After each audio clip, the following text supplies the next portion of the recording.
प्रिय विद्यार्थियों, मैं आचार्य राम प्रकाश शुक्ल, सहायक अध्यापक, राजकीय इंटर कॉलेज अमरौली उन्नाव से आप सभी का आज की संस्कृत कक्षा में हार्दिक स्वागत और अभिनंदन करता हूं। आज आप सभी विद्यार्थियों के लिए कक्षा 10 की निर्धारित पाठ्य पुस्तक संस्कृत पद्य पीयूषम के अध्याय 5 का हम अध्ययन करेंगे, जिसका शीर्षक है विद्यार्थी चर्या। हम इस विद्यार्थी चर्या पाठ के प्रथम भाग का आज अध्ययन करने वाले हैं। तो आइए इस चर्चा को हम आगे विस्तार देते हैं। और इस चर्चा को प्रारंभ करने से पहले हम आज के शिक्षण के मुख्य बिंदुओं पर भी चर्चा कर लेते हैं। शिक्षण के जो मुख्य बिंदु होंगे, सर्वप्रथम आपका जो पहला बिंदु होगा पाठ परिचय, अर्थात पाठ में हम किस पाठ को पढ़ने वाले हैं, इस पाठ के अंतर्गत किन किन विषयों को हम पढ़ेंगे, यह सब ज्ञान आपको पाठ परिचय के माध्यम से हो सकेगा। उसके बाद आदर्श वाचन, हम पाठ्यवस्तु का आदर्श वाचन करेंगे, जिसमें सामान्य आदर्श वाचन श्लोकों का होगा और विशेष आदर्श वाचन भी उसमें सम्मिलित होगा। तो इस प्रकार से हम आदर्श वाचन के द्वारा आप सभी के श्रवण मनन और उच्चारण कौशल की सामर्थ्य को बढ़ाने के लिए उसका आदर्श वाचन करेंगे। तत्पश्चात हम अन्वय, कठिन शब्दार्थ, संदर्भ प्रसंग तथा व्याख्या, इन क्रमों को का अनुसरण करते हुए पूरे पाठ्यवस्तु की व्याख्या करेंगे। तत्पश्चात सबसे अंत में इस पाठ का आंतरिक मूल्यांकन करने के लिए कुछ प्रश्न आपको दिए जाएंगे, जो गृह कार्य के रूप में आप करेंगे, जिसमें कुछ ज्ञानात्मक, बोधात्मक और अनुप्रयोगात्मक प्रश्न होंगे। तो आइए हम इस चर्चा को आगे बढ़ाते हैं और पाठ परिचय से हम अपना परिचय प्राप्त करते हैं। जैसा कि शीर्षक आप देख पा रहे हैं, विद्यार्थी चर्या, अर्थात विद्यार्थी की दैनिक क्रिया। तो विद्यार्थी की दैनिक क्रिया कैसी होनी चाहिए, इसी विषय में इस पाठ में बताया गया है। और प्रस्तुत पाठ में जो श्लोक संकलित किए गए हैं वह धर्मशास्त्र के महनीय ग्रंथ मनुस्मृति से संकलित किए गए हैं। इनमें विद्यार्थी की दैनिक क्रिया में क्या और कैसी होनी चाहिए, इन सब के विषय में बताया गया है। इस संदर्भ में महर्षि मनु ने महत्वपूर्ण बातें बतलाई हैं। तो इन सभी बातों का अनुसरण एक विद्यार्थी को अवश्य करना चाहिए और इस पाठ के माध्यम से हम अपने चारित्रिक और नैतिक चरित्र में सुधार कर सकते हैं। तो आइए इस पाठ के माध्यम से हम 5वें अध्याय के विद्यार्थी चर्या पाठ के प्रथम श्लोक का आदर्श वाचन करते हैं। आदर्श वाचन जो सामान्य रूप से हम पहले करेंगे, उसके बाद विशेष आदर्श वाचन, जिस प्रकार से पद्य का एक आदर्श वाचन होता है वैसे करेंगे। ब्राह्मे मुहूर्ते बुद्धेत, एक एक शब्द का उच्चारण ध्यान पूर्वक सुनते हुए आप सभी लोग उसका उच्चारण उसी प्रकार से करने का प्रयास करेंगे। ब्राह्मे मुहूर्ते बुद्धेत धर्मार्थौ चानुचिन्तयेत् काय क्लेशाश्च तन्मूलान् वेद तत्वार्थमेव च। इस प्रकार से ये सामान्य आदर्श वाचन हुआ, परंतु गद्य और पद्य में अंतर होता है, इसलिए यह पद्य है। तो पद्य का वाचन छंदों में होता है, तो छंद गेय होता है। तो उस श्लोक को हम थोड़ा सा पद्यात्मक रूप में प्रस्तुत करते हैं, उसका उसी प्रकार से आदर्श वाचन करते हैं, ताकि आप सभी को यह श्लोक का भाव समझने में आसानी हो सके। ब्राह्मे मुहूर्ते बुद्धेत धर्मार्थौ चानुचिन्तयेत् काय क्लेशांश्च तन्मूलान् वेद तत्वार्थमेव च। इस प्रकार से इसका विशेष आदर्श वाचन हुआ। अब इसका अन्वय देखते हैं। अन्वय वह तत्व है व्याख्या के मध्य में, जैसे एक माला होती है और उसके फूल बिखरे हुए हों तो उसको समेटने में हमें कठिनाई होती है। उसी प्रकार से यदि श्लोक का यदि हम अन्वय न करें तो उन बिखरे हुए शब्दों को समेटना मुश्किल होता है, अर्थात उनके भाव को समझना कठिन होता है। तो सरल तरीके से हम भावों को समझ सकें, इसलिए प्रत्येक श्लोक का अन्वय किया जाता है, अर्थात शब्दों को एक क्रम में रखा जाता है, ताकि हम उनके भाव को, ताकि हम उनके अर्थ को आसानी से समझ सकें। तो इस श्लोक का जो अन्वय होगा, ब्राह्मे मुहूर्ते बुद्धेत धर्मार्थौ चानुचिंतयेत। ये सीधा सरल श्लोक है। काय क्लेशान तन्मूलान वेद तत्वार्थम एव च। तो इस प्रकार से इसका अन्वय हुआ। अन्वय के बाद आप देखेंगे कि कठिन शब्दों की व्याख्या, अर्थात कठिन शब्दार्थ के अंतर्गत यहाँ पर कठिन शब्दों के अर्थ आपको बताए गए हैं व्युत्पत्ति सहित। तो धर्मार्थ अर्थात धर्म और अर्थ, यहाँ पर द्वंद्व समास है, धर्मश्च अर्थश्च धर्मार्थौ।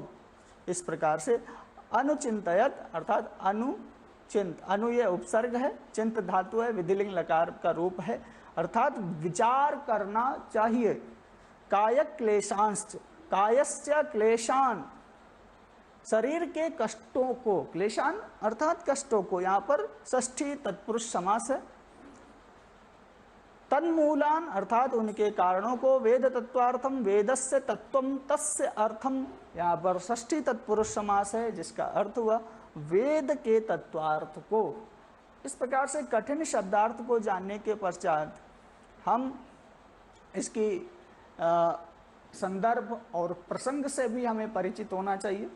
तो संदर्भ, प्रस्तुत श्लोक का संदर्भ हम जब लिखेंगे तो हमें ध्यान रखना चाहिए कि यह किस कक्षा में पढ़ाया जा रहा है और किस पुस्तक से है, इसका भी हमें ध्यान रखना चाहिए।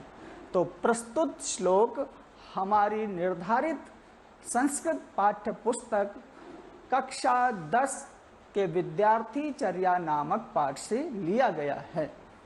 इस प्रकार से यह संदर्भ पूरा हो जाता है। अब प्रसंग लिखेंगे। प्रसंग में आप लिखेंगे कि प्रस्तुत श्लोक में विद्यार्थी चर्या के विषय में बताया गया है। तो इस प्रकार से आपका प्रसंग हो जाता है। प्रसंग के पश्चात आप व्याख्या करेंगी। व्याख्या में अर्थात अब यहाँ पर प्रत्येक शब्द की शब्दशः व्याख्या अन्वय की सहायता से आप करते जाएंगे। ब्राह्मे मुहूर्त, इस पद को समझना होगा पहले। ब्रह्म मुहूर्त किसे कहते हैं?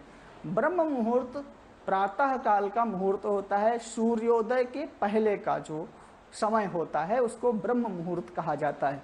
प्रत्येक विद्यार्थी का यह कर्तव्य होना चाहिए कि सूर्योदय के पहले ही वह अपनी शैया को छोड़ दे, अर्थात निद्रा का त्याग कर दे। तो ब्राह्मे मुहूर्ते बुद्धेत, अर्थात ब्रह्म मुहूर्त में प्रत्येक विद्यार्थी को उठना चाहिए। और उठ करके क्या करना चाहिए? धर्मार्थौ च अनुचिंतयेत, अर्थात धर्म और अर्थ का चिंतन करना चाहिए, उसका विचार करना चाहिए। सर्वप्रथम जैसे हमारे परंपराओं में निश्चित है कि एक विद्यार्थी जब उठता है तो बड़े लोगों को प्रणाम करता है, माता धरती को धन्यवाद देता है। इस प्रकार के कार्य यदि विद्यार्थी करता है तो उसे अवश्य ही लाभ होता है। तो धर्म और अर्थ की चिंता उसे करनी चाहिए। काय क्लेशांश तन्मूलान, और क्या करना चाहिए? अपने शारीरिक कष्टों को उसे दूर करने के लिए उपाय करना चाहिए। अर्थात प्रातःकाल जब वो उठे तो धर्म और अर्थ का चिंतन करे, ईश्वर का ध्यान करे, बड़ों का आदर करे, उनका सम्मान करे, उन्हें प्रणाम करे, अभिवादन करे। उसके पश्चात अपने शारीरिक कष्टों को दूर करने का उपाय करे यदि कोई शारीरिक कष्ट है तो। और वेद तत्वार्थम एव च, अर्थात वेद तत्वों के अर्थ को जानने का प्रयास करना चाहिए।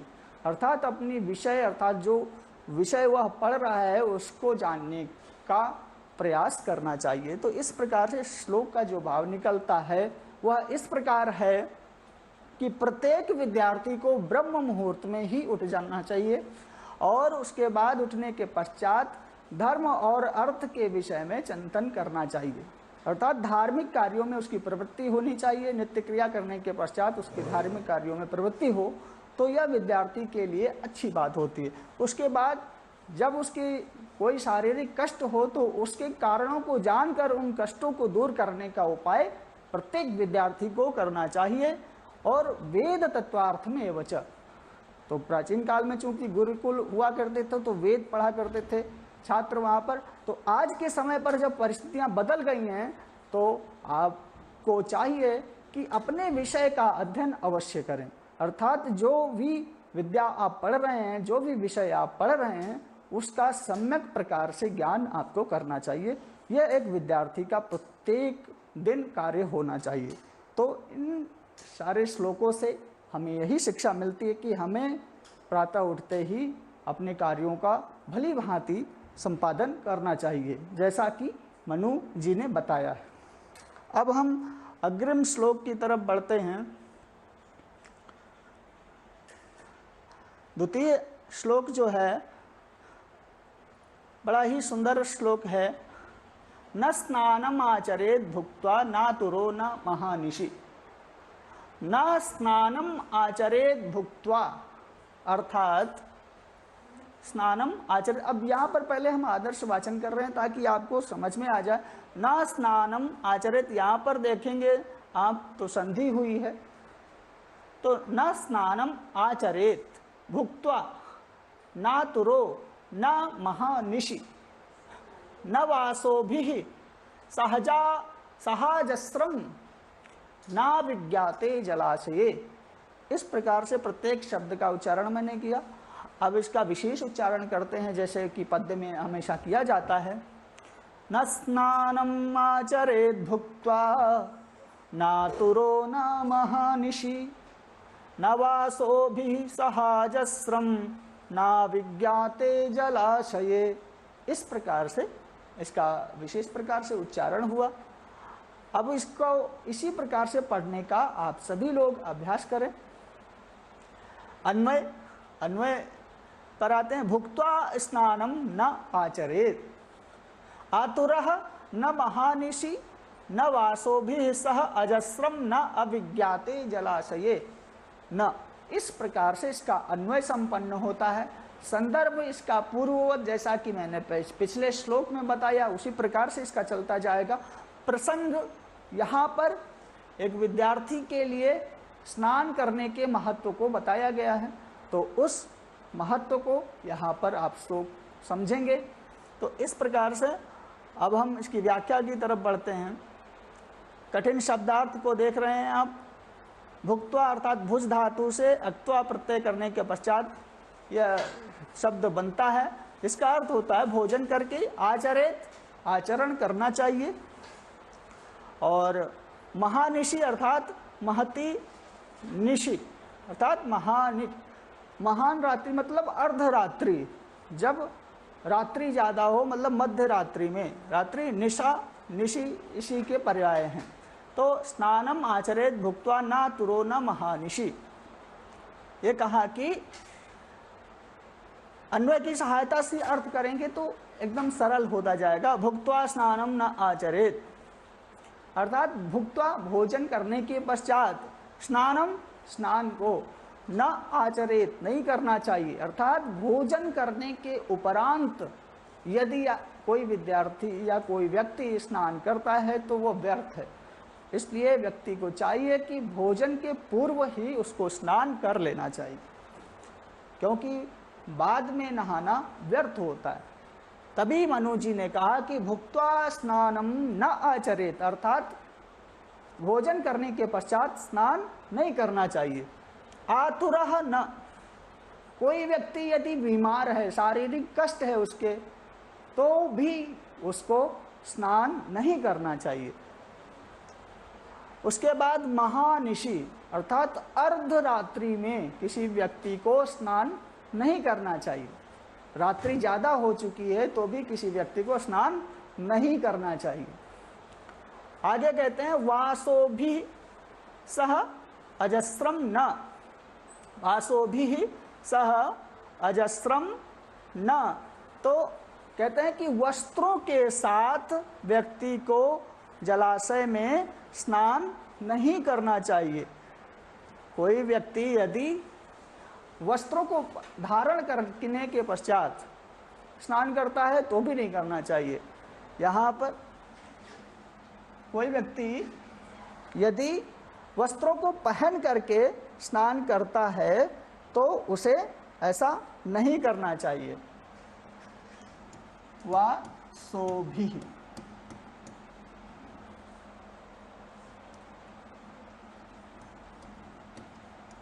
तो हमें वस्त्रों को पहन करके स्नान नहीं करना चाहिए। और अविज्ञाति जलाशय अर्थात कोई अविज्ञात जलाशय, यानी जिसके बारे में ज्ञान न हो कि कितना गहरा है, उसमें भी किसी भी व्यक्ति को स्नान नहीं करना चाहिए। तो इसलिए बताया कि न स्नानम आचरेत भुक्त्वा न तुरो न महानिशि न वासो भी सहाजस्रम न विज्ञाते जलाशय, कि कोई भी विद्यार्थी हो उसको भोजन करने के पश्चात स्नान नहीं करना चाहिए, बीमार हो तब भी उसको स्नान नहीं करना चाहिए, यदि रात्रि हो चुकी है अर्थात अर्धरात्रि है तब भी किसी को स्नान नहीं करना चाहिए, और यदि वह वस्त्र को धारण करके किसी अविज्ञात जलाशय में स्नान करता है तो ऐसा कदापि नहीं करना चाहिए। ऐसी हमें श्लोक के माध्यम से शिक्षा मिलती है। तो इस प्रकार से इस श्लोक के माध्यम से हमने स्नान के महत्व को जाना। स्नान के महत्व को जानने के पश्चात हम आगे बढ़ते हैं अगले श्लोक की तरफ। इसका आदर्श वाचन करते हैं। नोच्छिष्टम कस्यचित दद्यान। नोच्छिष्टम अर्थात नोच्छिष्टम, इसका अर्थ हम आगे बताएंगे, पहले इसका उच्चारण देख लेते हैं। नोच्छिष्टम कस्यचित दद्यान नाद्याच्चैव तथंतरा, नाद्याच्चैव तथांतरा न चैवात्यसनं कुर्यान् नो चोच्छिष्टम क्वचित व्रजेत। अर्थात एक बार पुनः इसका उच्चारण करिए। नोच्छिष्टम कस्यचित दद्यात् नाद्याच्चैव तथंतरा न चैवात्यसनं कुर्यान् चोच्छिष्टम क्वचित व्रजेत। अर्थात अब यहाँ पर अन्वय में देखिए, कस्यचित उच्छिष्टम न दद्यात्, कस्यचित उच्छिष्टम न दद्यात् च नैव अंतरा च अद्यात् न च अस्ति असनम एव कुर्यात् क्वचित च उच्छिष्ट न व्रजेत। इसका अर्थ कठिन शब्दार्थों को देख लेते हैं। यहाँ पर उत्सिष्टम बचा हुआ जूठा अर्थात जूठा भोजन, अंतरा यानी मध्य में, अद्यात अधभक्षणे धातु से यह शब्द निष्पन्न हुआ है। विधिलिंग लकार प्रथम पुरुष एक वचन अर्थात खाना चाहिए। व्रजेत विधिलिंग लकार व्रज धातु का यह शब्द है। व्रजेत प्रथम पुरुष एक वचन में इसका निर्माण होता है।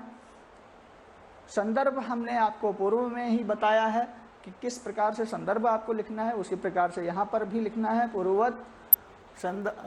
और प्रसंग में यहाँ पर भोजन करने अर्थात जूठे भोजन क्या नहीं करना चाहिए इसके विषय में महर्षि मनु ने बताया है। अब यहाँ अन्वय के माध्यम से हम व्याख्या को समझते हैं। कस्यचित उच्छिष्टम न दद्यात्, कहते हैं कि किसी को अपना जूठा नहीं देना चाहिए। कोई भी व्यक्ति हो, एक विद्यार्थी को चाहिए कि अपना जूठा भोजन या जूठी वस्तु किसी को खाने के लिए नहीं देनी चाहिए। न चाहिए वह अंतरा च अद्यात, और किसी लोगों के बीच में यदि बहुत सारे लोग बैठे हुए हैं तो किसी विद्यार्थी को उनके बीच में बैठ करके भोजन नहीं करना चाहिए। मतलब भीड़ भाड़ की जगह पर भोजन नहीं करना चाहिए एक विद्यार्थी को। च अस्ति असनम एव कुर्यात् क्वचित च उच्छिष्टम न व्रजेत। अब यह कहते हैं कि कोई व्यक्ति, कोई विद्यार्थी इतना भोजन न करे जितना आवश्यकता, उससे ज़्यादा भोजन कभी नहीं करना चाहिए। अर्थात जितनी भूख हो उससे ज़्यादा भोजन नहीं करना चाहिए। न चा अस्ति असनम एव, मतलब अत्यधिक मात्रा में भोजन किसी भी विद्यार्थी को कदापि नहीं करना चाहिए, क्योंकि निद्रा आती है उसके पश्चात, फिर आपके अध्ययन में भी बाधा उत्पन्न होती है। और कहते हैं कि जूठे यानी भोजन करने के बाद यदि आपने हाथ और मुंह को नहीं धुला है तो जूठे मुंह कहीं पर भी नहीं जाना चाहिए, अर्थात हाथ धोने के पश्चात ही कहीं पर गमन करना चाहिए। तो हमें यह शिक्षा मिलती है कि हमें अपना जूठा किसी को नहीं देना चाहिए और भीड़ वाले स्थान पर भोजन नहीं करना चाहिए, भूख से ज़्यादा भोजन नहीं करना चाहिए और जूठे मुंह कहीं पर नहीं जाना चाहिए। तो यह हमें महर्षि मनु के इस श्लोक के माध्यम से, मनुस्मृति के श्लोक के माध्यम से यह शिक्षा मिलती है। इस आचरण का हम सब विद्यार्थीगण को चाहिए कि इसका पालन करें। तो इस तरीके से तृतीय श्लोक संपन्न होता है। हम अगले श्लोक की तरफ बढ़ते हैं। अभिवादनशीलस्य नित्यं वृद्धोपसेविनः चत्वारि तस्य वर्धन्ते आयुर्विद्या यशोबलम। अब यहाँ पर देखिए, अभिवादनशीलस्य नित्यं वृद्धोपसेविनः चत्वारि तस्य वर्धन्ते आयुर्विद्या यशोबलम। अन्वय, अभिवादनशीलस्य नित्यं वृद्धोपसेविनः तस्य आयुः विद्या यशः बलम इति चत्वारि वर्धन्ते।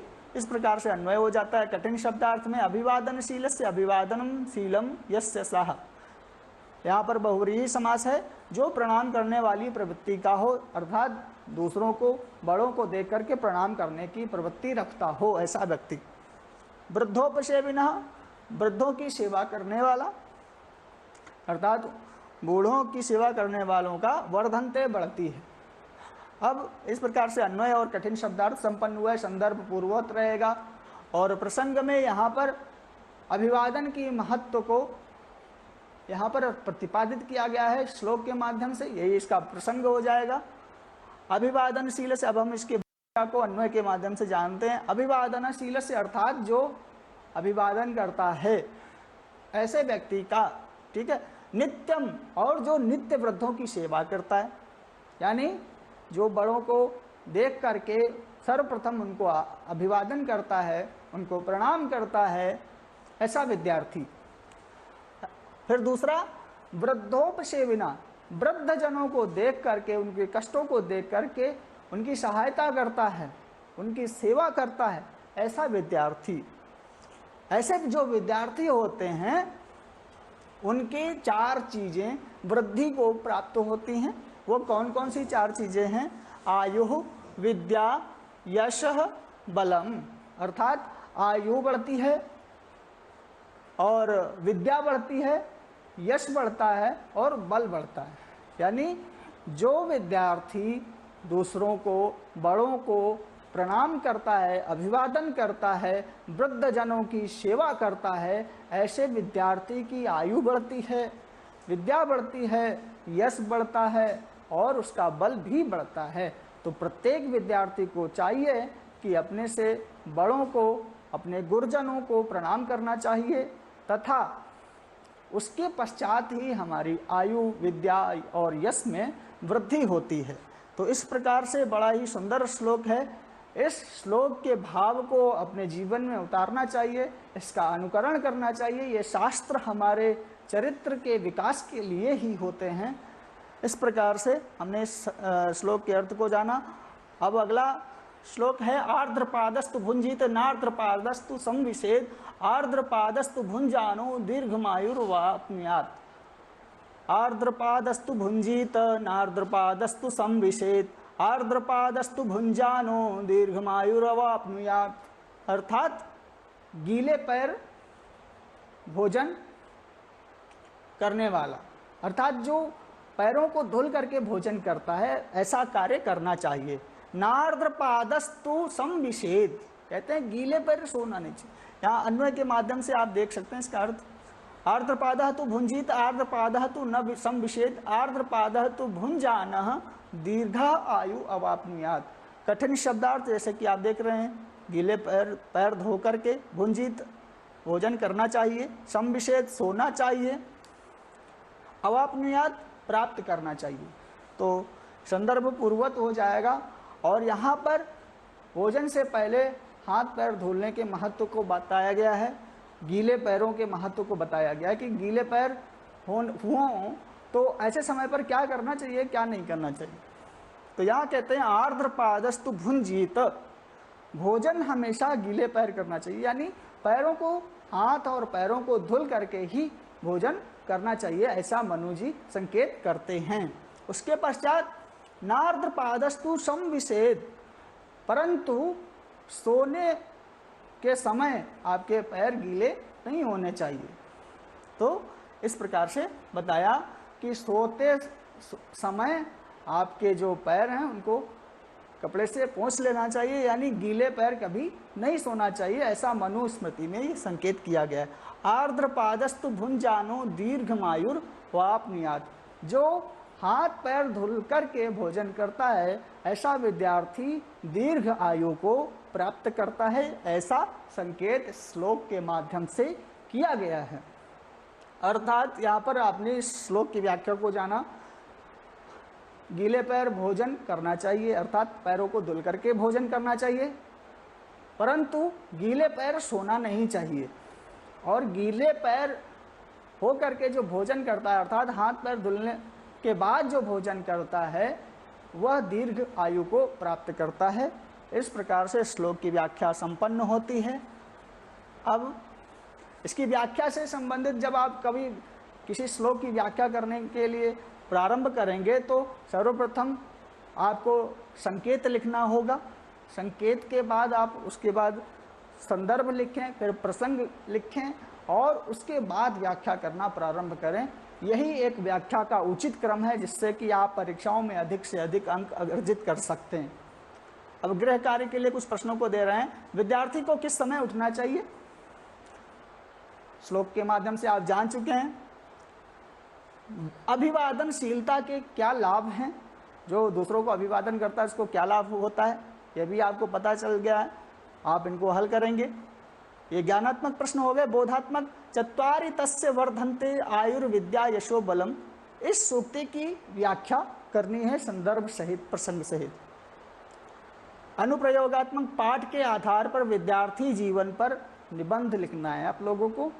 इस पाठ के आधार पर विद्यार्थी जीवन पर आपको एक निबंध लिखना है। तो इस प्रकार से विद्यार्थी चर्या पाठ का ये जो प्रथम भाग है संपन्न होता है। आशा करता हूँ आप सभी को इन श्लोकों के माध्यम से आपके जीवन में उतारने योग्य बातों का ज्ञान हुआ होगा और इस पाठ की सामग्री से भी आपका परिचय हुआ है। हम इसी के साथ अपनी वाणी को विराम करते हैं। धन्यवाद।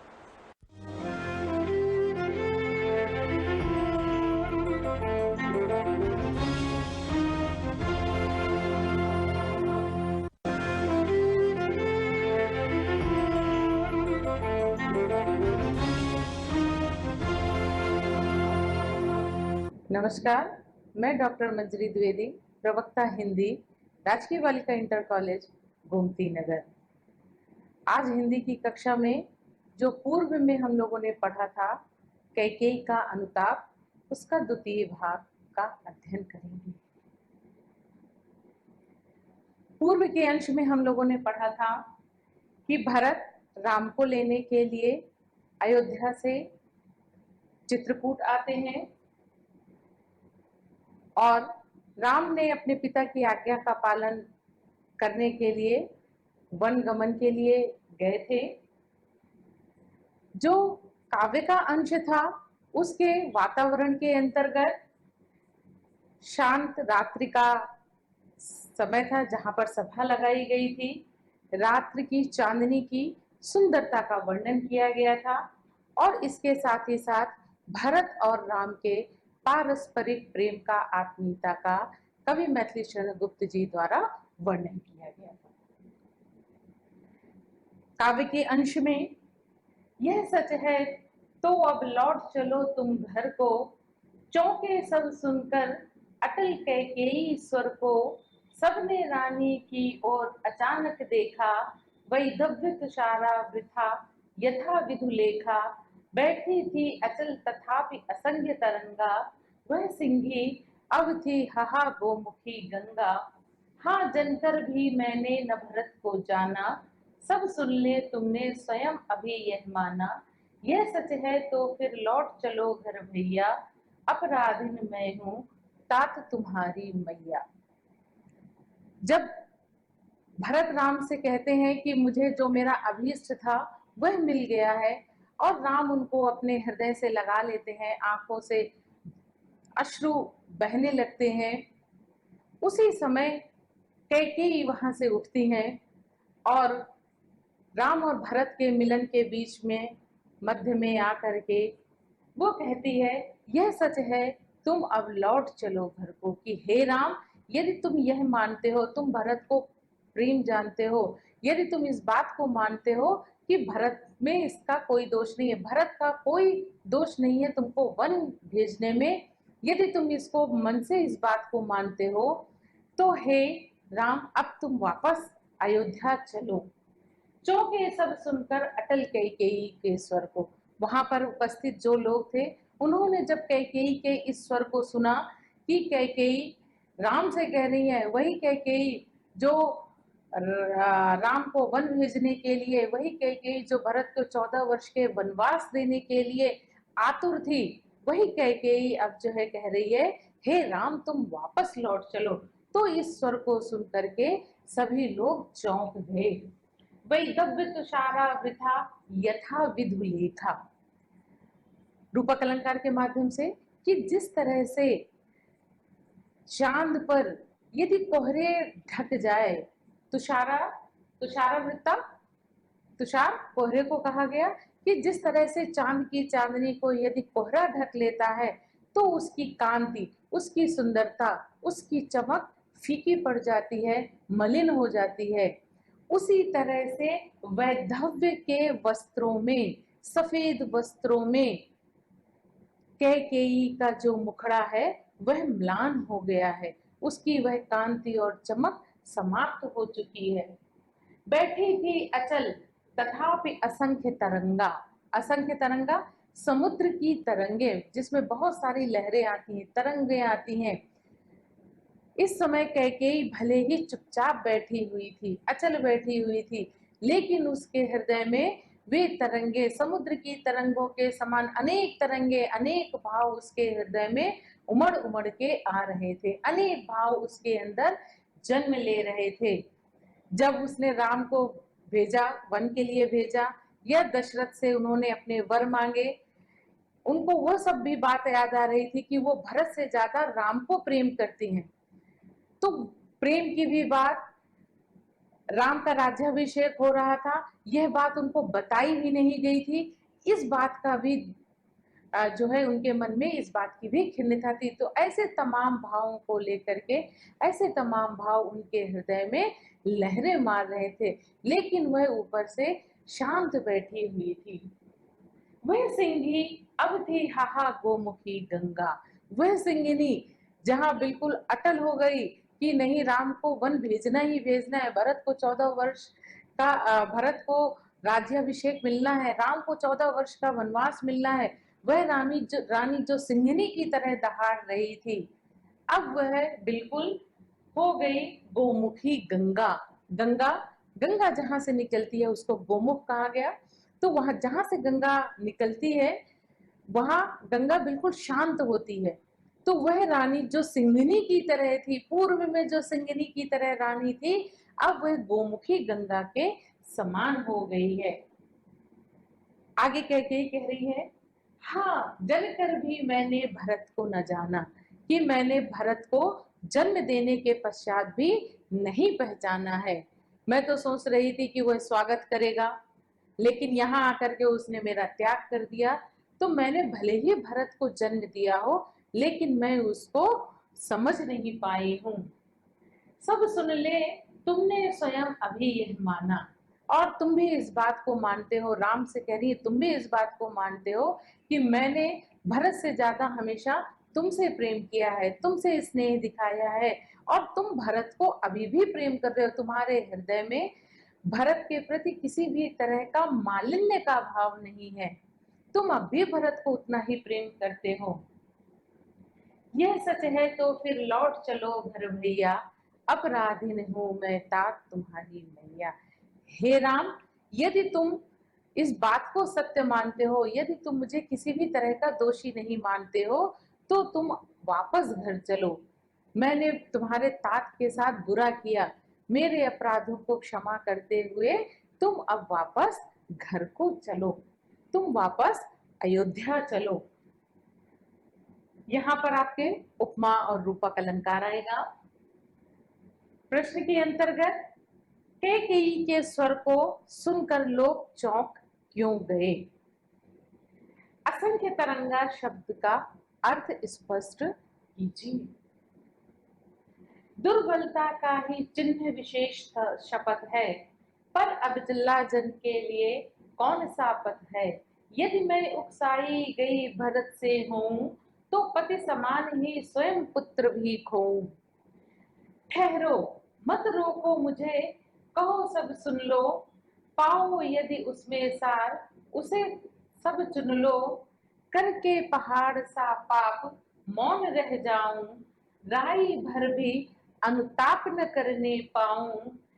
थी स नक्षत्र निशा शशि ओस टपकाती, थी रोती थी नीरव सभा हृदय थपकाती।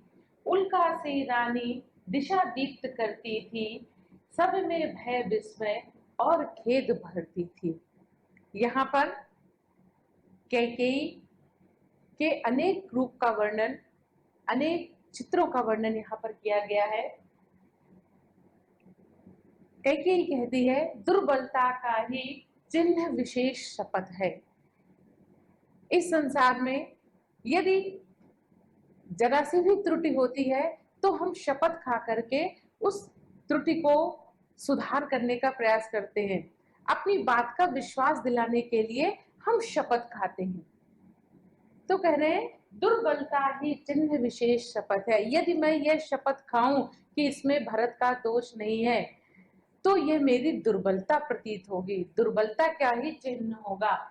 पर अबलाजन के लिए कौन सा पथ है? लेकिन मेरे लिए अब कौन सा ऐसा रास्ता है, कौन सा ऐसा मार्ग है जिसमें मैं यह बता सकूं कि जो है मैं अब वापस तुम्हें लाना चाहती हूँ।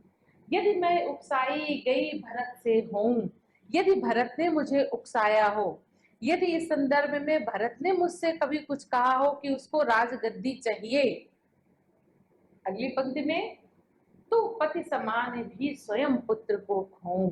एक माँ की दशा जिसने अपने पति को खो दिया है, ऐसी माँ शपथ खाते हुए कह रही है कि यदि इसमें तनिक भी सच्चाई हो कि भरत का इसमें हाथ है, तो हे राम, मैं ये शपथ खाती हूँ कि जिस तरह से मैंने अपने पति को खोया है, उसी तरह से मैं भरत को भी खो दूं, यदि इसमें जरा सा भी सच्चाई हो। ठहरो, मत रोको मुझे, कहूं सब सुन लो। आज मैं जो कुछ भी कहना चाह रही हूँ, मैं जो पश्चाताप करना चाह रही हूँ, पश्चाताप की उच्चता, यहाँ पर कैकेयी की पश्चाताप की उच्चता को कवि ने बताने का प्रयास किया है कि माँ तभी अपने बच्चे की शपथ खाती है जब बहुत ज्यादा अंदर से दुखी है। यहाँ पर कैकेयी ने भरत की शपथ खाई और कहा कि आज मैं जो कहना चाह रही हूँ वो मुझे कह लेने दीजिए, आप इस बात को सुनिए। यदि पाओ उसमें सार, उसे सब चुन लो। यदि मेरी बात में सत्यता आपको प्रतीत हो रही है, यदि आप मेरी बात को सत्य जान रहे हो, तो उसको स्वीकार कर लें। करके पहाड़ सा पाप मौन रह जाऊं, मैंने जो इतना बड़ा महान, इतना गलत काम किया, पाप जो पहाड़ के समान हो गया है मेरे लिए, जिसमें मैंने अपने पुत्र से भी बढ़कर जिसको माना है राम को, उस राम को जंगल भेज दिया है, अपने पुत्र वधु को जंगल भेज दिया है, अपने छोटे पुत्र को जंगल भेज दिया है, अपने पति के प्राण जिसके कारण चले गए हैं। इतना पाप करने के बाद भी राई भर भी अनुताप न करने पाऊं। यदि मैं अपनी बातें अभी नहीं कह पाऊंगी तो यह मेरा पश्चाताप कम नहीं होगा। मैं अपनी बात कहना चाहती हूँ। थी स नक्षत्र शशि निशा ओष टपकाती, रोती थी नीरव सभा हृदय थपकाती।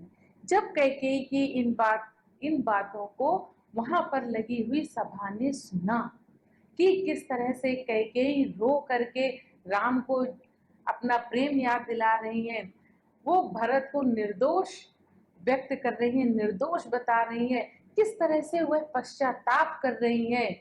वहां रात्रि के मध्य रात्रि के समय जो ओस टपक रही थी, ओस की बूंदें आ रही थी, ऐसा लग रहा था कि उस सभा में बैठे हुए लोग और स्वर्ग स्थित देवता सभी लोग अपनी आंखों से अश्रुजल बहा रहे हैं, अश्रुजल निकाल रहे हैं। रोती थी नीरव सभा हृदय थपकाती।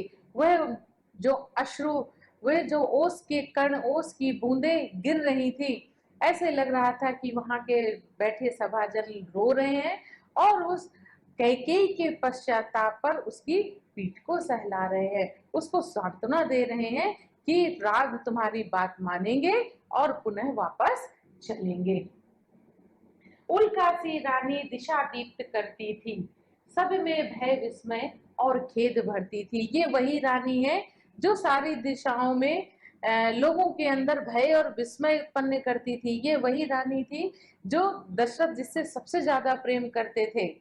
ये वही रानी है जो आज सबके सामने पश्चाताप कर रही है। यहाँ पर अलंकार में अनुप्रास और उपमा आएगा। प्रश्न के अंतर्गत कैकेयी पति के ही समान पुत्र को खोने की बात क्यों कर रही है? दुर्बलता का आधार क्या माना गया है कि जो व्यक्ति दुर्बलता होती है, जो जिसमें जो कमी होती है, तो अपनी कमी को बताने के लिए, अपनी कमी को छिपाने के लिए या अपनी बात की सत्यता को रखने के लिए क्या करता है? क्या कर सकती थी मरी मंथरा दासी, मेरा ही मन रह न सका निज विश्वासी। जल पंजरगत अब अरे अधीर अभागे, थे जलित भाव थे स्वयं मुझी में जागे। पर था केवल क्या जलित भाव ही मन में, क्या शेष बचा कुछ न और जन्मे। कुछ मूल्य नहीं वात्सल्य मात्र क्या मेरा, पर आज अन्य सा हुआ वत्स भी मेरा। थूके मुझ पर त्रैलोक्य भले ही थूके, जो कोई जो कह सके कहे क्यों ना चूके।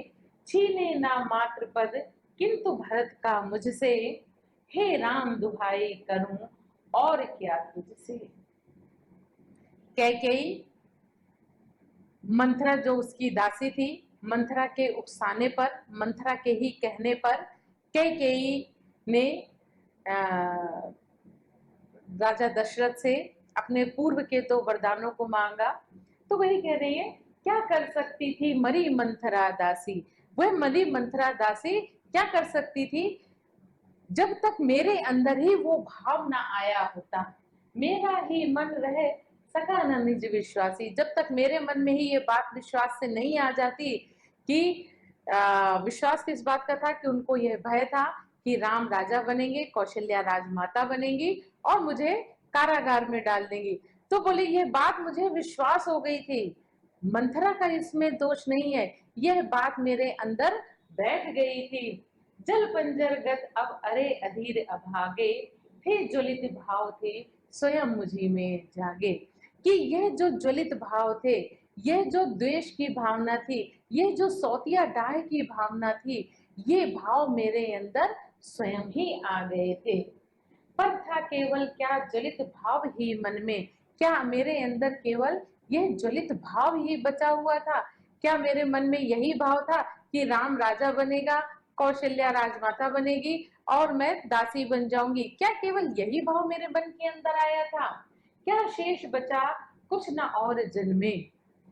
कुछ मूल्य नहीं वात्सल्य मात्र क्या तेरा। कह रही है कि जितना मैंने तुझसे प्रेम किया है, वात्सल्य जो बच्चे के प्रति जो प्रेम का भाव है उसे वात्सल्य कहा गया, कि जो मैंने तुझसे प्रेम किया है, क्या उस वात्सल्य का अब कोई अर्थ नहीं रह गया, कोई बात नहीं रह गई? क्या तू मेरे वात्सल्य को भूल गया है?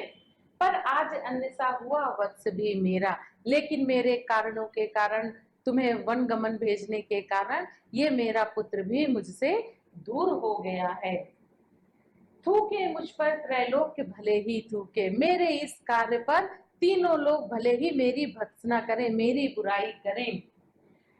जिसको जो कुछ कहना है वो कहेगा ही कहेगा, कोई बात कहने से इस संसार के लोग नहीं चूकेंगे। किंतु छीने ना मात्र पद किंतु भरत का मुझसे, जिसको मुझे जो कुछ भी बात कहनी है, बुरा कहना है, भला कहना है, जो भी कुछ कहना है वो सब मुझसे कह दें, लेकिन भरत जो मेरा पुत्र है, मैं भरत की मां हूं, यह मात्र पद मेरा कोई मुझसे न छीने। रे राम दुहाई करूं और क्या तुझसे, हे राम मैं तुमसे और क्या विनती करूं, तुमसे और क्या प्रार्थना करूं, मैं तो केवल इतना ही कह सकती हूँ, तुम वापस चलो। तुम जान गए हो कि भरत का कोई दोष नहीं है, तो तुम अब वापस चलो। ये संसार के लोग मुझे कुछ भी कहें, लेकिन मेरा जो मात्र का पद है, जो मेरी ममता है, उस ममता को मुझसे कोई छीने नहीं। यहाँ पर प्रश्न के रूप में दासी मंथना ने क्या किया था, आपको इसका उत्तर लिखना है, बताना है कि दासी जो मंथरा थी उसने क्या किया था। अन्य हुआ सा वत्स किसके लिए प्रयुक्त हुआ है। यहाँ पर कैकेयी कह रही है कि ये जो वत्स, वत्स भरत, वत्स यानी पुत्र, ये पुत्र भी मेरे लिए अन्य हो गया, दूसरा हो गया, क्योंकि जैसे ही भरत को पता चला कि राम को वनवास हुआ, पिता की मृत्यु हो गई, तो ये सब उनकी माँ के कारण हुआ है, तो भरत ने अपनी माँ का त्याग कर दिया। तो कह रहे अन्य हुआ सा वत्स, इस ये किसके लिए संबोधित किया गया है। कहते आते थे यही सभी नरदेही, माता न कुमाता पुत्र कुपुत्र भले ही, अब कहे सभी यह हाय विरुद्ध विधाता, है पुत्र पुत्र ही रहे कुमाता माता, बस मैंने इसका बाह्य मात्र ही देखा, दृढ़ हृदय न देखा मृदुल गात्र ही देखा, परमार्थ न देखा पूर्ण स्वार्थ ही साधा, इसके कारण ही तो हाय आज यह बाधा, युग युग तक चलती रहे कठोर कहानी, रघुकुल में भी थी एक अभागिन रानी। कह रहे हैं कि संसार के लोग ये कहते हैं कि पुत्र भले ही कुपुत्र हो जाए, लेकिन माता कभी कुमाता नहीं होती, माता कभी बुरी नहीं होती। लेकिन मेरे संदर्भ में यह विरुद्ध विधाता के ही विरुद्ध हो गया। अब कहे सभी यह हाय विरुद्ध विधाता, विधाता की जो यह युक्ति है, यह उक्ति है, यह विरुद्ध हो गई है। पुत्र तो पुत्र ही रहा, माता कुमाता हो गई, माता बुरी हो गई। कुमाता हूं में आपके जो है उपसर्ग लग जाएगा। बस मैंने इसका बाह्य मात्र ही देखा, मैंने इसका केवल बाह्य रूप सौंदर्य ही देखा कि कितना मृदुल गात है, मैंने इसका देखा कि यह कोमल शरीर वाला है, लेकिन यह अंदर से कितना दृढ़ है, इसका भाई के प्रति कितना प्रेम है, यह मैंने आज तक नहीं देखा। दृढ़ हृदय न देखा मृदुल गात्र ही देखा, मैंने इसका केवल कोमल शरीर ही देखा है, इसके हृदय में भाई के प्रति जो प्रेम है, इसके हृदय में माता के जो कार्यों के कारण माता का जो त्याग कर दिया दृढ़ता के साथ, ये दृढ़ हृदय मैंने अब तक नहीं देखा था। परमार्थ ना देखा पूर्ण स्वार्थ ही साधा, मैंने इसके परमार्थ करने की, इसके कोमल भावनाओं को नहीं देखा, बल्कि अपने स्वार्थ सिद्धि के लिए कि मेरा पुत्र जो है अयोध्या का राजा बन जाए, यह स्वार्थ ही केवल मैंने देखा है। इस कारण ही तो हाय आज यह बाधा, इसी कारण यह बाधा आया, यह कष्ट आया है कि मैं पति विहीना हो गई हूं और तुम जंगल में हो गए हो। युग युग तक चलती रहे कठोर कहानी, रघुकुल में भी थी एक अभागिन रानी। और युगों युगों युगांतर तक यह कहानी हमेशा चलती रहेगी। सब लोग हमेशा यही कहते रहेंगे कि रघुकुल में एक अभागी रानी थी। काव्य वैशिष्ट के अंतर्गत मनोवैज्ञानिक तथ्य, कैकेयी का यहाँ पर मनोवैज्ञानिक रूप दिखाया गया है कि कोई भी माँ अपने पुत्र विषयक ममत्व की उपेक्षा सहन नहीं कर सकती। कि यदि कोई माँ है और यदि उसके पुत्र उपेक्षा करता है, भरत ने कैकेयी का परित्याग कर दिया, कैकेयी की उपेक्षा की, उसी उपेक्षा से आहत होकर के कैकेयी भी पश्चाताप कर रही है, कैकेयी पश्चाताप कर रही है, कैकेयी भी चित्रकूट आती हैं और राम के सामने अपने पश्चाताप को कहती हैं। तो उनके अंदर अपने पुत्र भरत के प्रति ममत्व का बोध है।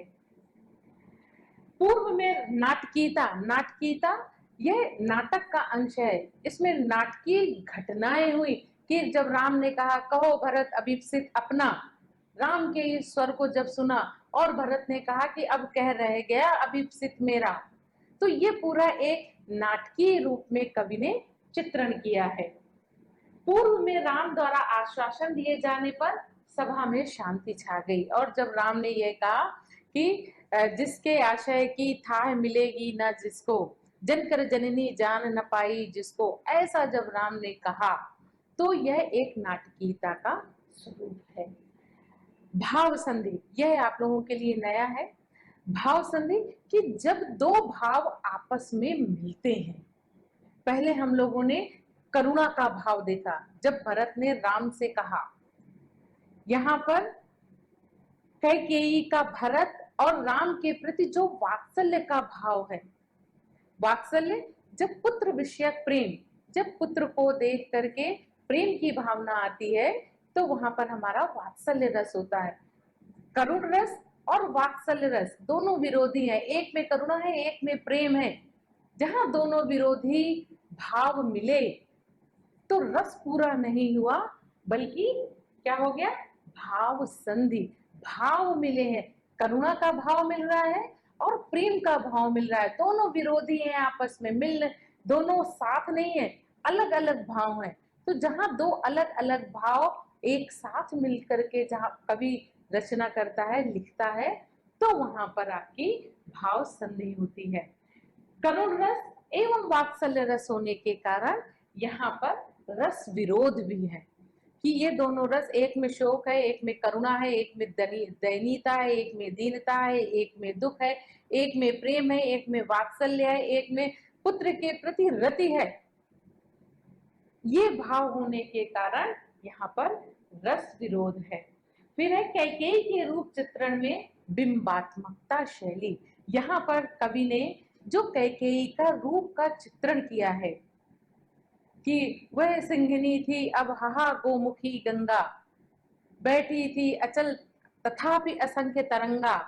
तो यह कैकेयी का ऊपरी सौंदर्य, ऊपरी भाव कवि ने, बिंब कवि ने कैकेयी के रूप सौंदर्य का, रूप का यहाँ पर वर्णन किया, सौंदर्य न कह के रूप का वर्णन किया है चित्र शैली में। कि जब ये कवि इन शब्दों को लिख रहा है कि वह सिंघनी हाहा गोमुखी गंगा, यह बैठी थी तथापि अचल असंख्य तरंगा, ये कह के कैकेयी के चित्र के, बिंब के, स्वरूप के चित्रण करने के कारण यहाँ पर बिंबात्मक शैली है। प्रश्न एवं अभ्यास, निम्नलिखित अंश को पढ़कर प्रश्नों के उत्तर लिखिए। वैदव्य तुषारा वृथा यथा विधु लेखा, बैठी थी अचल तथापि असंख्य तरंगा, वह सिंही अब थी हाहा गोमुखी गंगा, हाँ जनकर भी मैंने भरत को न जाना, सब सुन ले तुमने स्वयं अभी यह माना।